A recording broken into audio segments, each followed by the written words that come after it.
apenas adversários. Vai votando, tá?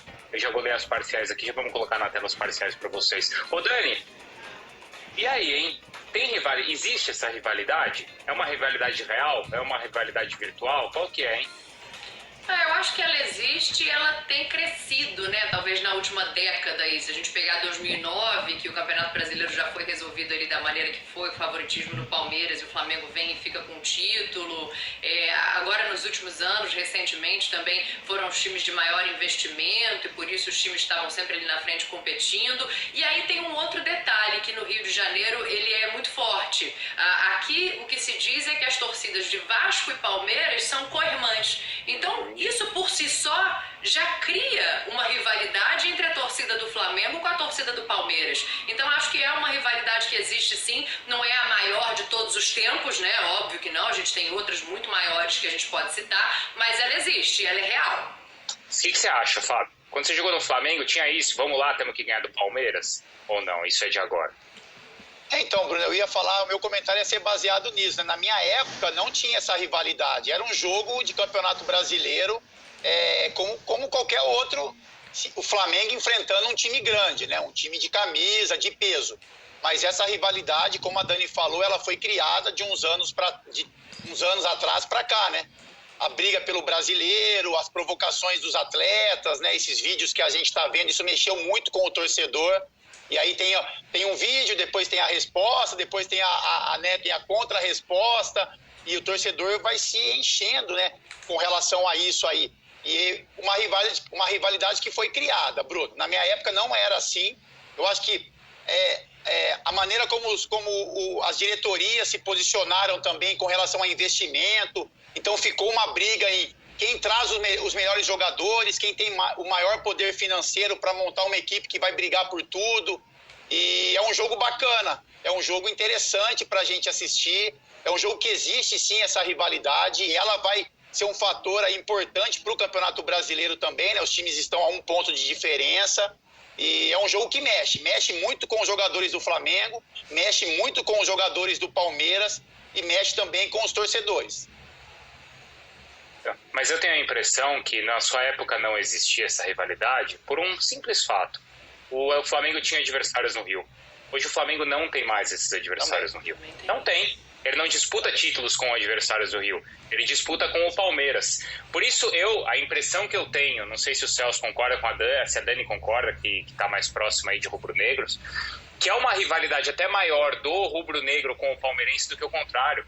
Porque o palmeirense, ele tem a rivalidade com o corintiano que ele encontra na padaria ou que ele encontra no trabalho. Ele tem a rivalidade com o São Paulino que vai no Allianz Parque e tem grandes jogos ali, com o Palmeiras faz um gol ali e tal. Aí o São Paulo tem rivalidade com o tá mais carente. O rubro-negro tá carente de rival, então ele fica procurando no Palmeiras esse rival. A impressão não que o Palmeiras não se importe com o Flamengo, não é isso. Mas o rubro-negro precisa desse rival e o Palmeiras tem os outros próximos. E aí tá tendo que ir mais longe, né? Toda vez que a gente fala de rivalidade, eu evoco a história do filósofo argentino que deu uma entrevista pro programa do Jô. Se alguém já ouviu, me peça desculpa, mas eu peço desculpa. Mas eu acho que é bem pertinente, né? A certa altura, o Jô, falando com um filósofo argentino, ele toca no assunto da rivalidade, inclusive futebolista. E aí o argentino vira para ele, o Jô pergunta, né, por que essa rivalidade Brasil-Argentina? Aí o filósofo, como argentino, falou, Jô, eu vou ter rivalidade com quem? Com um sérvio? Eu nunca vi um sérvio na minha vida. Só para dar um exemplo de alguém que estivesse longe.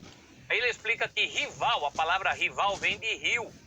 Então o rio tem duas margens, o rival é aquele cara que você enxerga na outra margem do rio. Então é preciso, antes de tudo... Muito legal. Então, Dani, é preciso, antes de tudo, proximidade para ser rival. Esse é um ponto.